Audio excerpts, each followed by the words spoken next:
Hey guys, we are live. Savage Joy here with Real Progressives. Tonight I am joined by Zach Wahls, who is running for Iowa Senate District 37. Thank you so much for joining us, Zach. We appreciate it. Yeah, it's good to be on. Thanks for having me. Absolutely. Zach is one of the few people that I haven't asked to come on. I've told them. I was just like, hi, you're coming on. Like, that's in order. You were actually recommended to me by two people.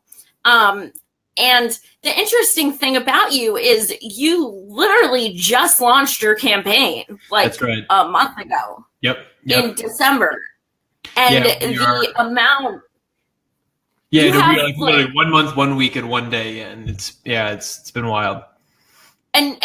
But your campaign has been blowing up. Like, it has so many followers, and it's just incredible the amount of steam you've garnered, because even within a month.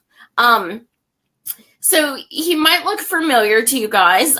Something he was known for when he was 19, even though he spoke like he was extremely mature and not nervous, was if I was very nervous. Let me just. It didn't seem it. You could search the video on YouTube, and it's called Zach Wahls Speaks About Family. And when he was 19 years old, he went to the Iowa, was it the House? That's right. It was the Iowa House Judiciary Committee. Yep. And basically, you guys had an open forum, right? Yeah, so the way it all went down was that in 2009, Iowa became the third state in the country to legalize same-sex marriage. A lot of people don't know this, but Iowa was really a national leader in that regard, just because of the way that our state Supreme Court was, very progressive leaning. And after the midterm elections in 2010, where we had this big Tea Party wave that hit Iowa as well, the Iowa Republicans took over the House, and they decided that their top legislative priority was to reverse that Supreme Court decision and to ban same-sex marriage. And Democrats couldn't really do a whole lot because they were way in the minority. It was like 40-60 Republicans to Democrats were in the majority. So, but the Democrats called a public hearing, and they put out the call statewide for people to go and speak. And I was just a sophomore at the University of Iowa studying civil and environmental engineering. I wanted to work in renewable energy because I really believe that climate change is a generational issue that's going to, define the future of our generation. And, but, I grew up with two moms, and I knew I had to go and say something. So I went out, and it was a hearing of the Iowa House Judiciary Committee. That's right. You guys have to check out that video. I was incredibly blown away. I don't know how you memorized all that. I was just like, you were so well spoken, and it was just inspiring. And today, and you have over 19 million views. Yeah, the whole thing was wild. I mean, the whole deal was pretty remarkable. And it just, you went from being a kind of like a regular, normal guy, albeit with gay parents, to having the opportunity to do this advocacy work. It was really transformative. That's amazing. So that's kind of when you got your start in activism, or were you a little active in other respects before? Well, I learned at a pretty early age that politics affected my family and me, just because, we didn't politicize ourselves, right? We didn't decide that we were going to be, we didn't make ourselves political. Like the conservatives, frankly, did that. They were the ones who said, gay people having kids, run for the damn hills. And I'll never forget this. It was in the 8th grade. It was my very first homework assignment. This is in 2004, watching the Republican National Convention. And we were assigned to watch the speeches from that. And I remember watching these Republican politicians get up and in the one breath talk about the dangers of terrorism and the global war on terror and the Taliban and Al-Qaeda and all this stuff. And in the next breath, talk about families like mine. And it was so scary. You're in the 8th grade. I was 13, and listening to these conservative politicians compare in terms of dangers to America, gay parents with kids to it was really scary. It was really really isolating. So I knew in 2011 when I had this opportunity to go and speak, I knew I had to be there. I can't even fathom how proud your moms are of you. They're very proud, for sure. You are also the co-founder of Scouts for Equality. Mm-hmm. Do you want to talk a little bit about that and what it is and how you got started? Sure. Yeah. So I grew up in the Boy Scouts. I remember very vividly being in kindergarten or the first grade and seeing this poster, the great outdoors and Cub Scouts and whatnot. So I was a Tiger Cub and worked my way all the way up to Eagle Scout, which is the highest rank you can earn when you're a Boy Scout. And it was a really positive experience for me in a lot of ways, in part because, I didn't have a dad at home. So I got some really positive male role models, developed lifelong friendships, gave me some great skills and some really important values.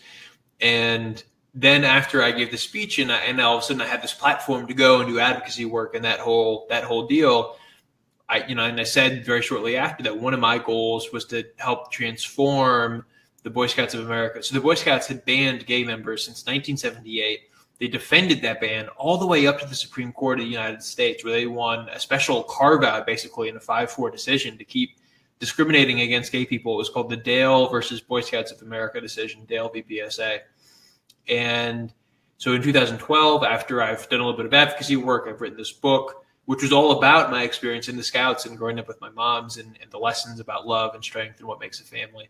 I decided the time was right to start this group and to get in and to go out and fight for what we believed in. And the fight was tough. I mean, literally 6 weeks after we started Scouts for Equality, the Boy Scouts had this very big, some of your viewers might remember this, the Boy Scouts doubled down, very publicly said, we're not going to change our policy. We're not going to change the ban. It's in place. It's not going to change.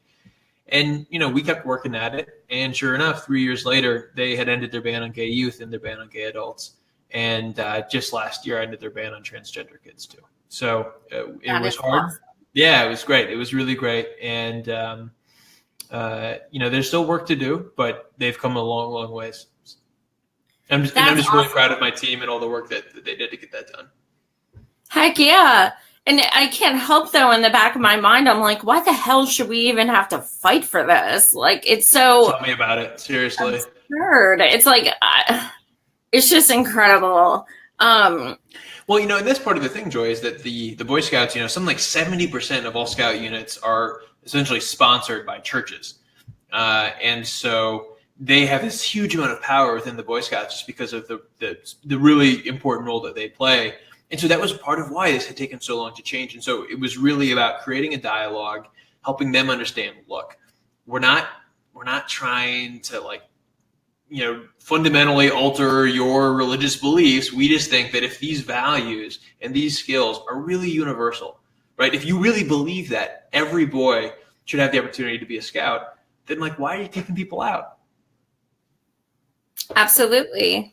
Absolutely. I mean, I was going to say, do they allow priests there? I mean, if you're really good, you know what I mean? That's a bit hypocritical. So something, I was looking at your website and your Facebook, something I like about your Facebook is you do a lot of things with the community. I noticed that you're always attending, different events with organizations. Do you want to tell us about what you did today? I really enjoyed your post. Yeah, I mean, today was, so I got to go out and visit, it's called the Village Community. It's a relatively new group. They've been working to serve people with intellectual disabilities here in our area. It was founded by 3 moms who all have kids who have experienced IDs or intellectual disabilities. And they weren't getting their needs met by the various providers that were already in the area. And so they did one of the most American things you can do, which is they go out and fix the problem that they wanted to have solved. And they created this organization called the Village Community. I got to tour their facility today. I got to talk with a bunch of the kids there, the members there. Some really just warm, loving, generous people. And it really warms your heart to meet these kids and see just how happy they are and how supported they are with all the incredible staff they have there. But then after the tour, you sit down with the women who run this organization, and they start talking to you about the effects of the privatization of Medicaid and how that slashed their budget 53% with 18 days notice. Wow. Right. So Republicans always say they want to run government like a business, but what business would ever do something like that? I mean, it's radical, unhinged stuff.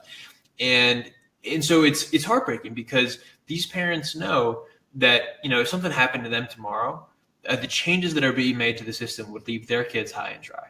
And so to me, this just is, they told me something that I almost didn't believe it if it wasn't coming from people who are clearly just beyond reproach.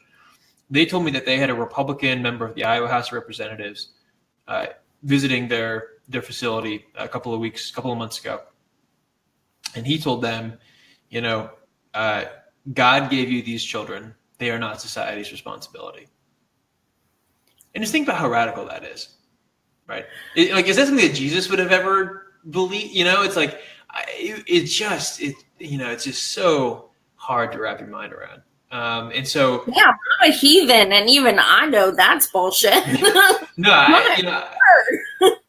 Yeah. So, it's hard because this is just such, you can see, first of all, you can just hear how quiet the kids are, and how much support they're getting. And it's clear, like, the effect that this program is having for them in their lives, and compare this to some of these programs where you get, it's like 10 kids to one staff member, and it's just so hard. I mean, almost impossible in terms of the situation. So I was really impressed with all the incredible work that they're doing. Huge shout out to those ladies, Brenda and Nan and Mary, and the incredible work that they're doing. So I just had a question from Kenny. He asked if the DNC or DCCC is supporting you.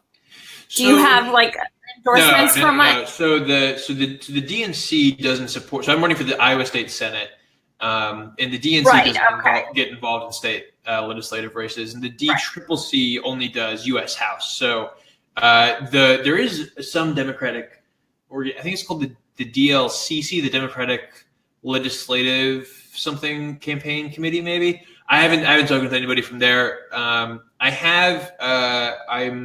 touch with the Run for Something group. They're encouraging young progressives to get involved, to get engaged, to become a part of the movement. I think I either have or will soon be applying for an endorsement from them. But they're doing really great work in getting young progressives connected to resources, helping them understand, like, how do you run a campaign? If you're running for the first time, like I am, kind of don't really know what you're doing. You're learning on the fly, building the airplane while you're taking off from the runway. So they've been really helpful. And then, look, it's, as you mentioned in the lead into the conversation, there's been a huge amount of interest already nationally. And part of that is just because I bring that national profile to the work from my speech and from the work I did with Scouts for Equality. We were able to raise like $50,000, in the first 10 days of the campaign with an average donation of $48, something like that. It's not 27, but we're getting. I was gonna say, come on now. I know. Wow. Like my kind of lead opponent in the primary, her average donation is 175. So I feel pretty proud of that number. I'm running in the 37th district, so I would love by the end of the campaign for my average donation to be $37. We'll see if we can get there. I hope so. But I'm really heartened by all the grassroots support I've got. It means a lot. That's awesome. Excuse me. No, it's okay. It's okay. It's flu season. I woke up this morning and I was feeling sick, and I was like, oh man, but I'm feeling better now. Boys, damn it. Yeah. This is the beauty of live streams, folks. Yeah. This is what happens. We don't have a budget and we don't believe in editing. So sometimes stuff, candid stuff like sneezing happens. It's all good. It's all good. So what was the actual deciding factor for you to make that leap into actually running for public service? So, after this got to our equality campaign started to wind down, so we won the end to the ban on gay youth and then gay adults. And what we pivoted to at that point was helping to support more fully inclusive Boy Scout units all over the country that were willing to take some extra voluntary training and make sure that they had cultural competency. And as we're doing that work, is really important stuff, and we have a good team in place that's still doing that. And I decided, I had seen firsthand the difference that an effective advocate can make. And so I decided either I'll go into policy, go into politics as an elected official, try to become an actual politician, or go support people who are doing that as a policy advisor in some capacity. And so I decided to get my master's in public policy. I'm currently finishing up at Princeton University in their master's in, it's called public affairs, but it's really just public policy program. It's economics and statistics and a ton of reading. I've got a very large pile of books in my room. And I was just in my program, and then the 2016 election happened. I was like, holy shit. It was a sign. I mean, I will never forget how I felt that night, watching the election returns come in, and the next morning, the way that all felt. And it was just, it was bad. And in Iowa, so even though I'm out in school in New Jersey, in Iowa, it was as bad, I mean, probably worse almost even than it was in any state in the country. So Obama won Iowa. In fact, people think of Iowa as a red state, but that's a very recent development. Barack Obama won Iowa in 2008 and in 2012. And in 2012, Obama won by like 6 points. It wasn't really that close. But in 2016, Trump won by 10 points. It was a 16-point swing. It was the biggest swing of any state that Obama won in 2012 to Trump in 2016. Iowa Republicans then gutted collective bargaining rights. They defunded Planned Parenthood. They passed a stand your ground law. They expanded concealed carry permits. They cut the growth of spending for K-12. They cut $55 million from higher education. Medicaid privatization. I mean, this the list just goes on and on and on and on. It's like the whole ALEC playbook. They just rammed it through, and it was like, this is it. I mean, this is a now or never moment for the future of our state. So I was planning to go back to Iowa to work as a policy advisor for whoever the gubernatorial nominee is going to be after our primary in June. And we got some great progressive candidates running here in Iowa. But then my state senator, a guy named Senator Bob Dvorsky, announced his retirement in August of 2017. And I figured that there would be some other people who would get in the race. There's a state house rep, there's a mayor pro tem of a local town, that kind of thing. And they didn't. Kind of for whatever reason. And then eventually I got a phone call from the guy who was my high school U.S. history teacher. And he said, Zach, I think you should run. And I was like, me? Okay.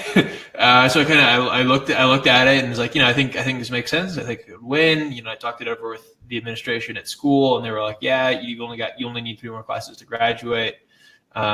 So I think it makes sense. And so I called the incumbent senator, said, hey, I'm looking at doing this. What do you think? And he said, you talk to my wife, see what she thinks. And so I talked to her. She's like, Zach, I think it's a good idea. You should take a look at it. So I called some more people, friends and family, obviously my girlfriend.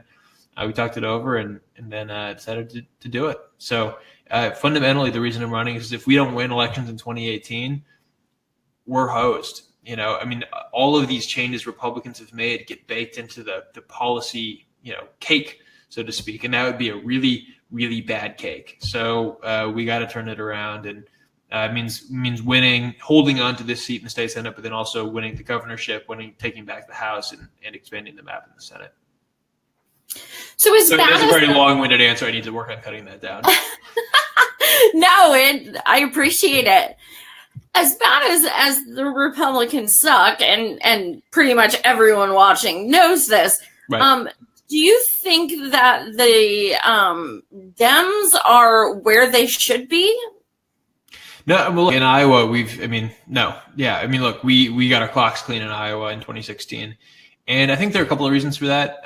Number one is that I think that a lot of people in Iowa just don't trust the Democratic Party. They don't feel like they've been listened to. They don't feel like they've been heard. And some of that is a lot of, look, Iowa was kind of ground zero for the Bernie-Hillary divide. It's 50-50, right? Literally coin tosses and whatnot. Now, I caucused for Hillary, but I had a lot of friends who caucused for Bernie. And through the whole campaign, I had some friends who supported Hillary who were always super dismissive of Bernie people. And I was never one of those people, because you could see and you could talk to people and you could hear how excited and how passionate people were, and how what he was saying was resonating with so many people, Hillary and Bernie supporters alike, and frankly, a lot of independents and even Republicans. So, I think that there's a lot of mistrust. And I think that the Democratic Party has to do a hell of a lot better starting to rebuild that trust. And that starts from the ground up, literally central committee by central committee across our entire state, but then also, state by state and all over the country. I think that Democrats have to be willing to talk about our values. Republicans are so good about this. Republicans don't talk about policy. Republicans talk about values. And Democrats have not been so good at that. I think we need to be talking about, why do we believe what we believe, and for me, that comes back to something that a hero of mine, the late Senator Paul Wellstone, used to say, which is, we all do better when we all do better. It's a union idea, this idea that when we're all on the same team, we're all rowing in the same direction, everybody does better. So that is absolutely something that we have to get back to, and Democrats have to do a much better job of engaging voters and frankly, even people who don't vote, and to say, look, we're not just going to go out there and represent people who voted for us. We're going to represent everybody. And that's what we got to do. I'm curious. I'm always curious when LGBTQ activists vote for Hillary when she didn't support gay marriage until 2013. Yeah. How I guess, because, Bernie in Vermont, he created literally the first LGBT march, and she wasn't on board till recently. So I guess I never really understood that. Yeah, no, for me it was more than just that. So for example, I'm going to look at Barack Obama. He didn't endorse it until 2012, and actually, so I spoke at the Democratic Convention in 2012 in support of President Obama, even though he was late to the party. And at the end of the day, I think that she would have been able to do the job of president very well. She had led major agencies at state, and she'd been a U.S. senator, and even as first lady, she'd had a lot of experience. But at the end of the day, a lot of Americans just didn't feel like they could trust her, and that was the way it shook out. And part of that was kind of right wing character assassination, but part of that was people just didn't feel listened to. They didn't feel heard or included in the campaign. And there are some, I think, just like really valid reasons, and I think there's a lot of valid criticism that goes around. So, and look, I always liked Bernie. I actually had a lot of friends who worked on his team. In fact, his communications director, Michael Briggs, is a friend of mine.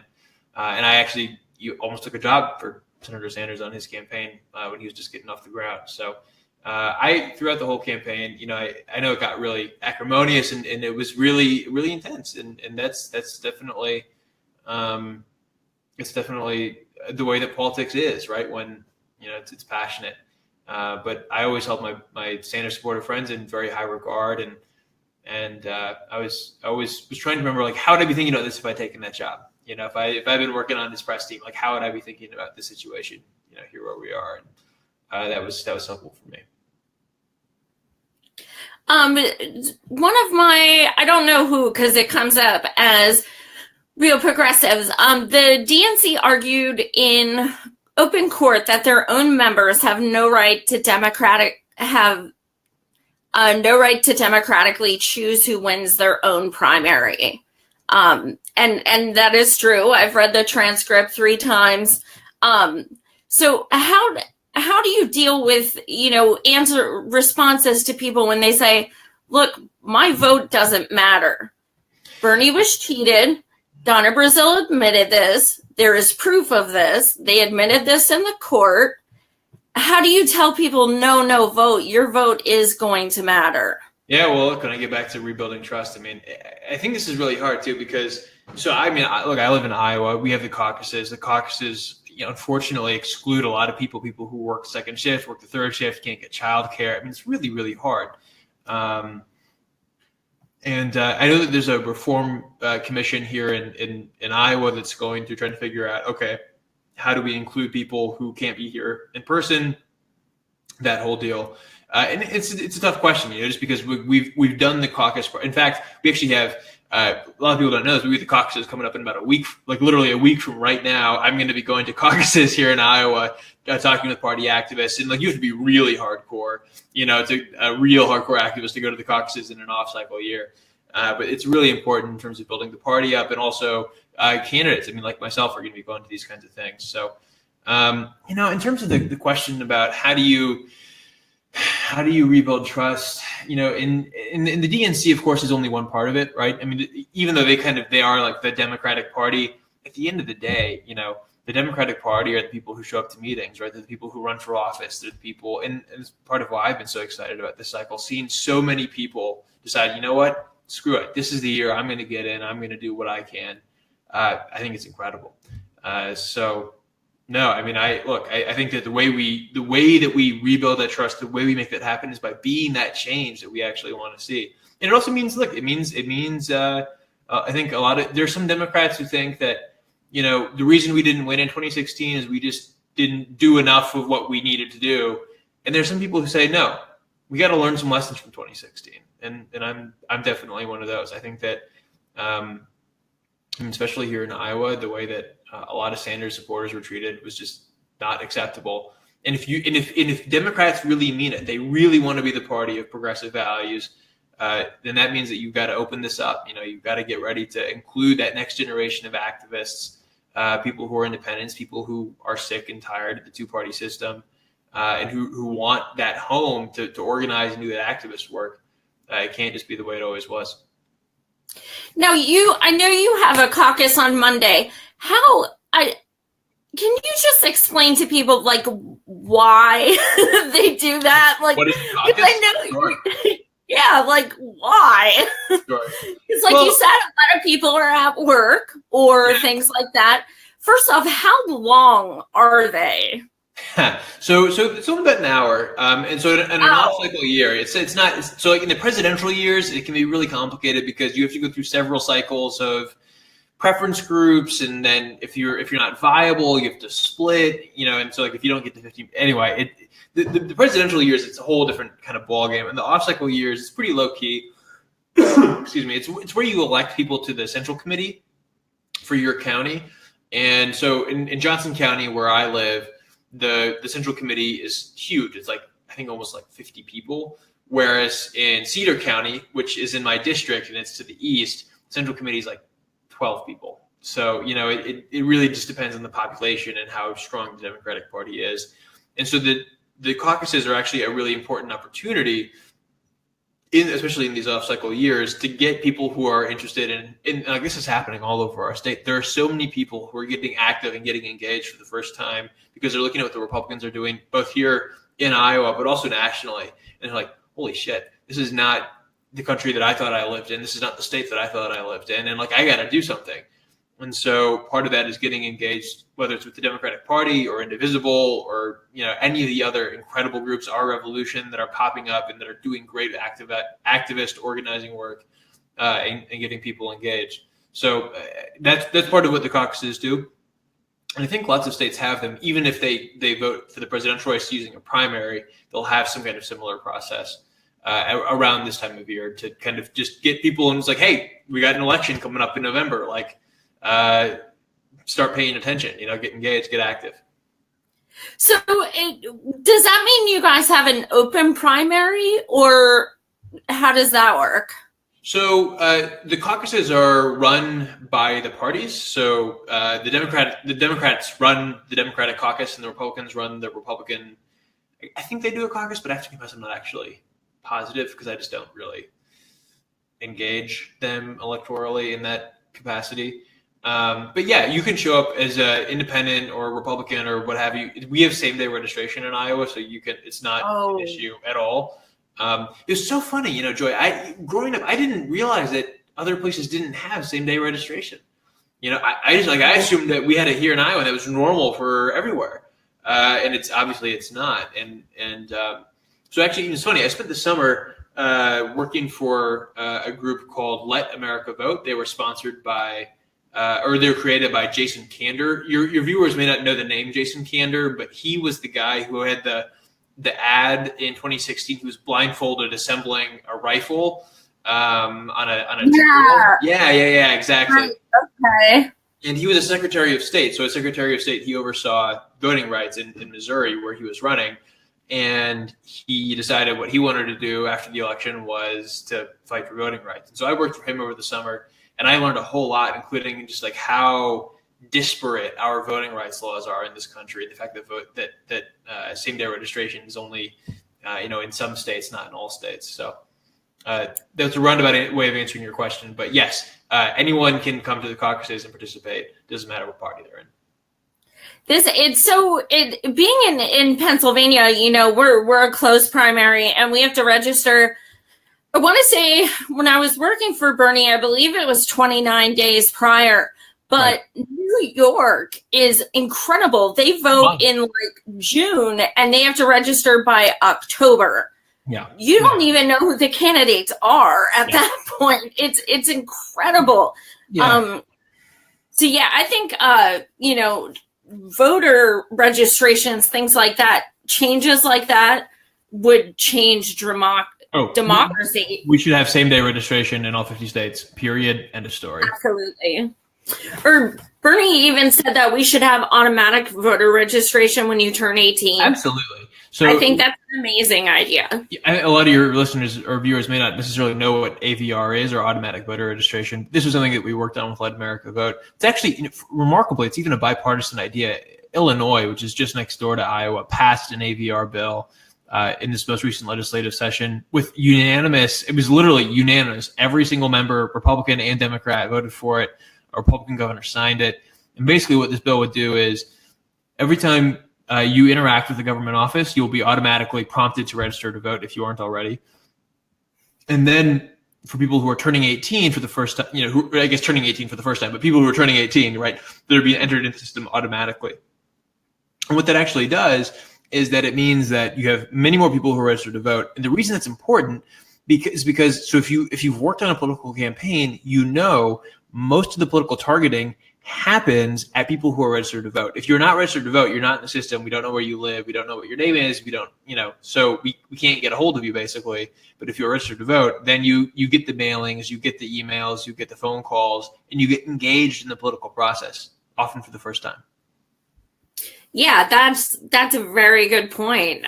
When you go to door and everything, you get the database of who is registered. You don't just walk up randomly. And if you're not registered to vote, you aren't included in those packets. Exactly. I looked at your site as far as your issues that you speak on and are passionate about. Something you post immediately on that page is about the mental health crisis, which I'm super passionate about, which so often gets completely ignored. And I read some of your statistics about the hospital beds and what have you. Do you want to just touch on that and why that's important to you? Yeah, I mean, gosh, where to start? I mean, the mental health crisis in Iowa is huge. I mean, it's really bad. In fact, it's and it's multifaceted too. It's not. We have, I think the 51st fewest. I mean, we're literally ranked below Washington, D.C. in terms of the number of beds that we have available, acute care beds for people who need help. The recommendation is that you have something about 50 per 100,000 members of your population. Iowa has 2 per 100,000, not 50 per 100,000. On top of that, actually, so I've had many long, difficult conversations with people who either themselves or their children, their family members have been a part of, engaged in the mental health system. And it's a nightmare. I mean, it is a Byzantine system, it's just built ad hoc, piece by piece by piece. And what we really need is we have to kind of step back and we have to take a clear look at how do we get here, And then where are we, and like where do we actually want to go? Because like no one's satisfied with the current system. This is not a Democrat thing or a Republican thing. No, like nobody, Republican or Democrat, is satisfied with where we are. The difference though is that Democrats are going to say, look, nobody knows if you're going to happen to be a person who's affected by a mental illness. And so the burden should fall to the state, to government, to society to make sure that we have a solid mental health system that's going to take care of patients and families and actually provide treatment that people need. Whereas Republicans are going to say, well, look, if you have enough money, you can get good treatment. If you don't, whatever. Right. So, it's the lack of empathy. Yeah, but I don't think it has to be that way. I think that I hope that there are enough Republicans who are themselves or their family members or something who are affected by this and who are willing to say, this should not be a question of luck. This should not be a question of how wealthy you are or what have you. This should be a foundational service that everybody should have access to. So what I'm going to be calling for in the next few days and weeks here is a blue ribbon commission. So like a panel of experts and especially patients and advocates, people who actually know what the system is like and who've experienced it. And we want to center those experiences as we start this next conversation about what should our mental health system actually look like, and frankly, how did we get here? Like, how did it get to be so bad?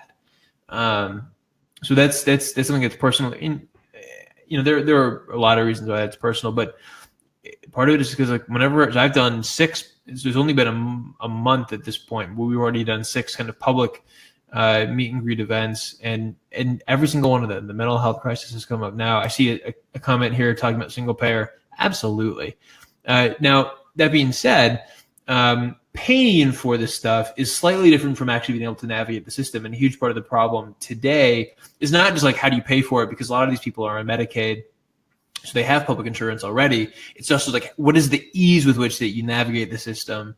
The number of beds that are available, acute care, subacute care, all that stuff. I mean, this is, as you know, Joy, this is an incredibly complex issue we could do a whole episode just on this topic. But that's an important one for me, especially here in Iowa. Right. As someone who works in healthcare, some of the stuff I have to see, especially when I have patients in Medicare, it's just like, I want those people who vote against, Medicare for all and what have you to sit at my desk and do my job and take these phone calls and things like that and see the prices of things I see. And then tell me, think about your parents when you look at that shit, and then tell me if you feel the same way. Yeah. Because Paul, or what the hell's his name? Marco Rubio.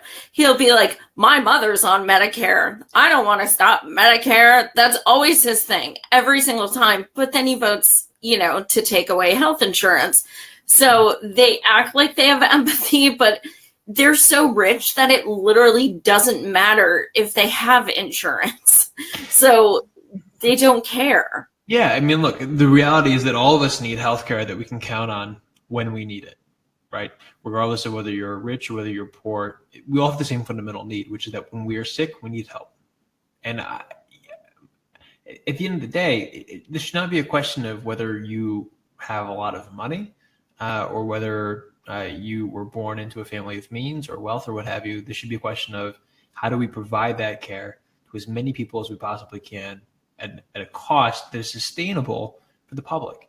And I think there's no doubt, if you look at the system that we have in America, it's wildly inefficient. We've been told that the private sector is the way to do all this stuff. But the reality is that at the end of the day, if you have a single payer system, you're able to actually negotiate with providers, and so hospitals, clinics, physicians, what have you, and actually get rates that are in fact efficient and are sustainable over the long term. And even though government may not be as efficient at running certain parts of the business, when you're dealing with only a single payer rather than this multi-payer system that we currently have, you're going to get a lot of cost savings because it's a heck of a lot easier to interact with a single payer than, and just so a lot of people hear the phrase single payer, they don't know what that actually means. What that refers to is, all that means is the government is the only single person who is paying the doctors, right? And so this is not a government takeover of doctors. This is not necessarily a British style NHS system. This is just saying, look, the person who's going to be paying doctors is the state via Medicare. And if you want to have a private whatever, like, it's fine. But we should have a floor. The metaphor, actually, I don't even like the floor or the safety net metaphor. It's not about a foundation. Like, what is the foundation, right, that everybody shares, that everybody stands on? The foundation that you build a great state, a great society, a family, a community. Like, that foundation is really important. So it's healthcare, and the other issues on my page are education and workers' rights. Those are the most important things. Natural resources. Those are the most important parts of that foundation. I did see, yes, you have things on education and workers' rights, absolutely important. How do you feel something going on, something that's very prevalent right now? What are your thoughts and what's your platform on DACA and immigration reform? Yeah, I mean, that's happening at a federal level, and at the state level, there's not a ton we can do, but I'll tell you, look, if I had a church, we would absolutely be sheltering any refugees who needed help. I've been listening to the stories on the radio about the various people who are trying to escape ICE and who are trying to keep their families together. And it's just heartrending. I literally can't imagine, and these are people who love freedom. They came here to make a better life for themselves, to work hard, they pay taxes. They often don't enjoy government benefits or protections. And, and it's hard, right?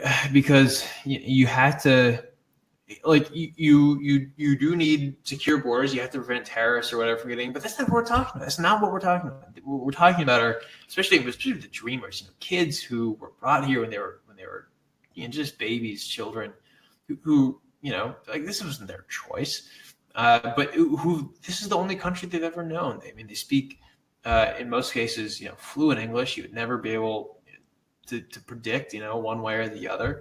Kind of in the same way that I talk about having been raised by gay parents, you never be able to know one way or the other for me. I'm just like a guy. I think the dreamers are for the most part the same way. And this idea that you're going to export all these people and send them, back, even though they've never actually really lived in these countries, to their countries of origin, it's just inhuman. So, Joy,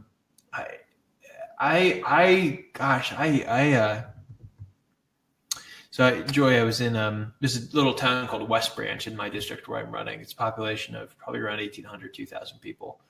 And we were doing a meet and greet event. This was the Saturday of the shutdown. And the cafe that it was a little coffee shop, and it was actually adjacent to the Herbert Hoover Presidential Library. And so it's a federal site, and it was shut down because the government shutdown had started. And I was talking to the reporter after the meet and greet was done, and he was trying to kind of pin me down and say, Zach, do you support the DACA kids, or do you support the because like the shutdown's hurting businesses in our community, you in this coffee shop. And then the coffee shop owner, who was standing right there, said, screw it, protect the kids. And I was like, all right, that's, that's all there is to say. So. See, that shows the power we have when we talk to people. Yeah. I see some comments in here. Something that we talk about a lot on Real Progressives is MMT. Do you know what that is? Modern monetary theory? Yes. Oh, yeah. Stephanie Kelton's great. Oh, I know my people are jumping up and down right now. You did your research. I'm trying to. I don't know. The person who first put her on my radar was, this probably would have been like 2013, maybe 2014. It was a while ago. And like I want to be clear. I'm not an expert in MMT. I'm not totally up to scratch. But I think I think if you look at our current macroeconomic situation, it's very clear that a lot of the conventional macroeconomic ideas just clearly don't apply. I mean, we have the super loose monetary policy, even for the most part, right? Now, rates are coming up a little bit, but we still have basically no inflation. And this just totally defies what every single one of the traditional economic models says should be true about our economy. So if MMT has a better explanation for why that's happening, I think that we clearly need new answers. That is amazing. I know they're jumping up. I want to hear more about what your take on MMT is, and I want to learn from this. Okay, rad. What I will have you do is we have Dr. Joe Firestone, who is like I'm basically I try to explain it in like fifth grade knowledge because that's about as good as I get with that. It's kind of complicated, but what I'll do is I'm gonna have Dr. Joe email you like a video he likes to show people because it's like a short video that is it makes so much sense. And then also one of the articles he's written. It's just the easiest way to break it down. But essentially, what it means is that we don't have limitations in federal spending. When people say we have to cut this to pay for this, it's not applicable. We don't have to do that. We can do both. So they perpetuate the theory that there's this huge debt, when in fact, if there were a debt, we couldn't keep borrowing money to get all these things that we supposedly can't afford. So essentially, it's more of a science than a theory. But yeah, basically, it's the science that there's no cap on what we can do. That's kind of the way I think of it. But I will definitely have Dr. Joe send you some links and everything to learn more about it, because it sounds like you definitely have the right idea, for sure. Yeah. And it's a little different at the state level just because of the way that the state constitutions are all written. So the state of Iowa can't engage in deficit spending just because of that's the way the state constitution is written, and changing that would require these massive, votes and referendums and everything. But at the federal level, it's a whole different. And I don't know how much your viewers are keyed into this. The reality is that we are I think one, maybe two state legislatures away from voting for a constitutional convention to amend our constitution to enforce a balanced budget amendment, and that would be just catastrophic. I mean, the damage that would do to our economy, to our investments in education and infrastructure and healthcare, our pensions, Social Security. I mean, that would just be, frankly, even our military. It would, God, it would be, it'd be bad. So, if you're looking for a good reason to vote in your state elections, that's a good one. Yeah, it's a lot of people don't realize that your local elections are almost as important as presidential ones, because absolutely. We need people who are progressives who agree with us locally to even get to that point. But also, you're dealing with these things every single day. A president is kind of like the overarching person, but it's just as important to vote locally, because they're the ones you interact with, who actually give you, set the rules, lack of a better term, of what you're dealing with every single day. Right. So I definitely try to encourage people to vote locally. I am Dem exit, however, I Dem enter for literally a day. And then if they're the candidate I want the most, and then I Dem exit again. Totally. So hold on, the comments are popping up on the screen, and I'm trying to read them, but also they're only on the screen for a hot second. So I'll let you read back the ones that are important. Oh, sorry.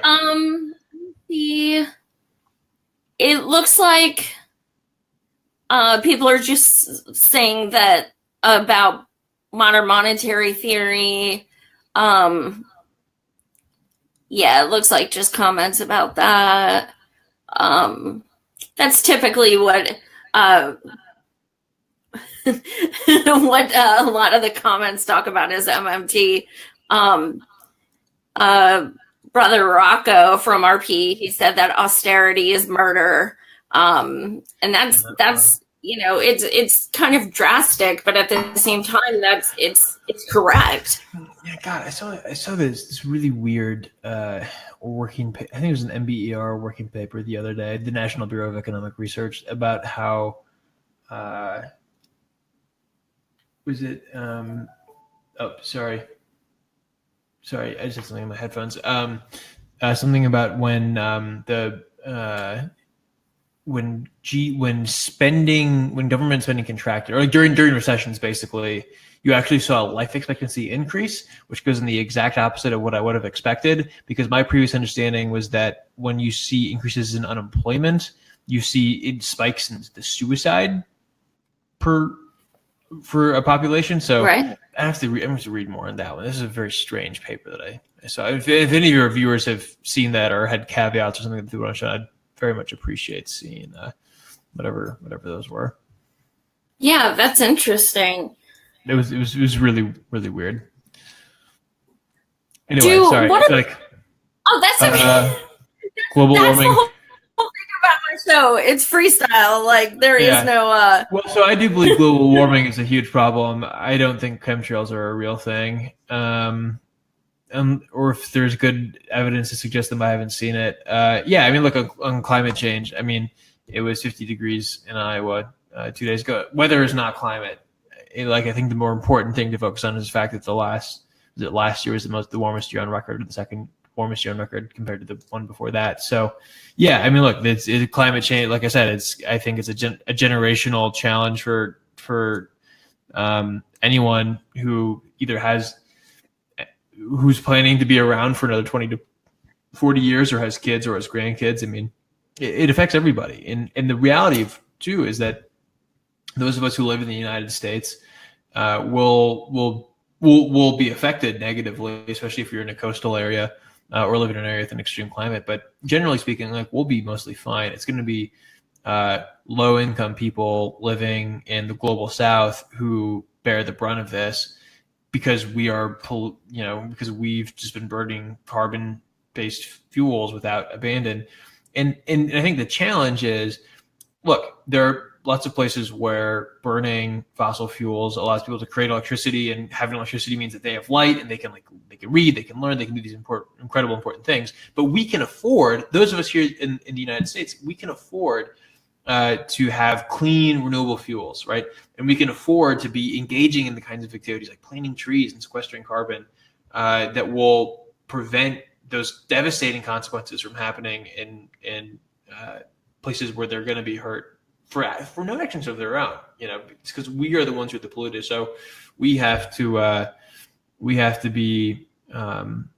put a price on carbon. Absolutely, we need to do whether it's a cap and trade, cap and dividend. I think the cap and dividend plan is really interesting. For those of you who don't know what that is, essentially, this is a federal thing. We're not going to do this in Iowa, but the cap and dividend program would essentially put a fee.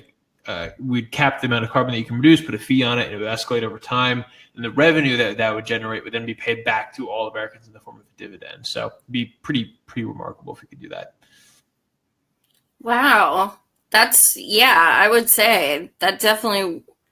Okay, here we go. This is Rocco again, I think. So are you, I don't think he means what it says. Are you for a federally guaranteed living wage job program? Yeah, I mean, again, I'm running for the Iowa State Senate, not the U.S. Senate. Look, I think that Iowa is an especially interesting example of this. So we actually have a very low unemployment rate. I think it's probably like 3% something. But the problem is, it's not just about having a job; it's about having a good job. Because people here, we might have a low unemployment rate, but our underemployment rate is really high. People have these college degrees, working as baristas, would prefer to be working in the actual field where they studied. People who are working 2-3 jobs, people who have a part-time job, they prefer to have a full-time job with benefits. So it is more than just having a job. I do think that if I had to choose, for example, between say a federal jobs guarantee and a universal basic income, I would probably choose the federal jobs guarantee.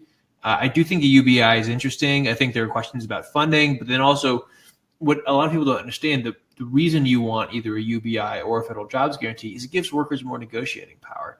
And fundamentally, the biggest change in our economy over the last 30, 40 years that has really just crushed workers is the fact that workers don't have bargaining power. Labor compared to capital has just gotten totally crushed because the boss always has the option, well, look, we'll automate your job, we'll outsource your job. There are more people who want your job and there aren't you, so we can keep wages low.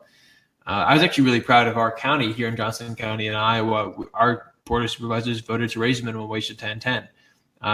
And then the state Republicans, who theoretically are the party of local control, right? Ostensibly that's the whole thing.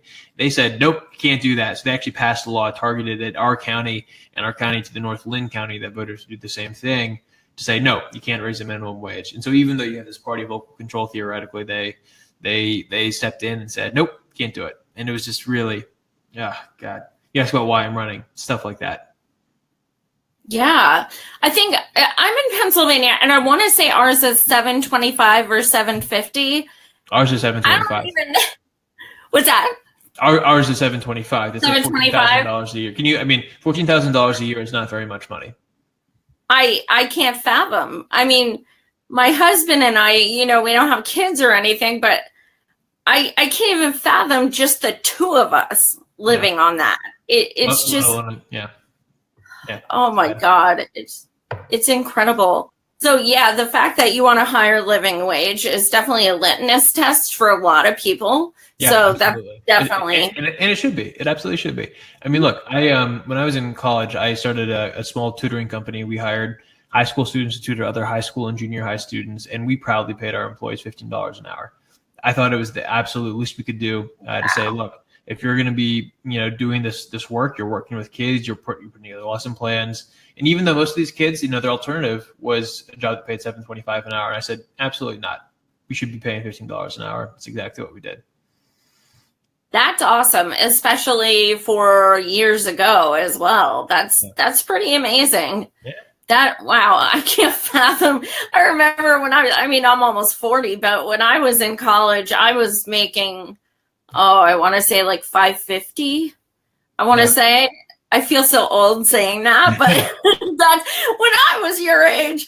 No, I was making like $5.50. If any of your viewers are interested in this topic, there was a phenomenal article in the Huffington Post a few weeks ago, maybe a month ago or so now, about how the millennial generation has just gotten the shaft. If you look, the number that sticks out in my mind, I think we actually talk about this on my Facebook page, but I'd have to go back and double check. But if you look at the number of minimum wage hours that you had to work for the baby boomer generation to earn a 4-year public degree, so a 4-year degree from public school, how many minimum wage hours did you have to work? It was like 350. For the millennial generation, it's 4,500. Wow. Yeah. So, there's some deep fundamental problems in our economy, and progressives have to be willing to talk about that if we want to have any hope of winning elections again. Absolutely. So as I do want to remind everyone that Monday is the Iowa caucus, which is coming up so soon. So I'm glad I had you tonight so we could refresh everyone's mind and get your name out there. What is one thing that you want? I lost him. My back. I accidentally hit a wrong button and the screen froze for a second in my back. There? Yeah. Hello. Okay. Can you hear me? I was like, I think you thought I was. No. I hit a button on my mouse and the screen went back. You said that you had one closing question. Oh no! If you wanted to leave our viewers with one, just kind of one takeaway from your campaign and what you want to leave with them. Totally. What would you like to say? Look, I think it's late January. We've got elections coming up in November. I think that the most important thing for me, for my campaign, is just, for us, it's, how are we organizing now? The reality is that the primaries are going to happen in June. By the time you get to June, you're only a few people, staff get hired for the general election by September, October, and you're so close, to the election. It's a question of just getting organized now.